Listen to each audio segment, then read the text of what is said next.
proiektu hau bideragarri izateatik.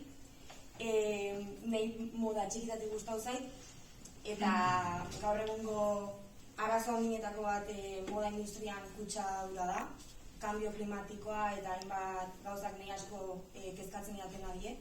Eta nire proiektu alde hortatik sortu zen, eta ilusio handikin hartzen duten gauza bada, bakit ez dela erreza, ze ikasten nahi baita aparte, bi gauzak batean nahi zera baten, baina nik uste pasiokin eta gogo askokin dara lorteketela, eta hoxe, nire proiektue oso labur bilduta esan da eskuz hilekuten arropa, pontxa, hainbat gauza ditut, eta eramate ditutena danak arlo jasangarri batea, ez sortzeko ondakinek, eta hortan nahi naiz bastante enfokauta, eta hoxe ez dakit zer bihurtzen.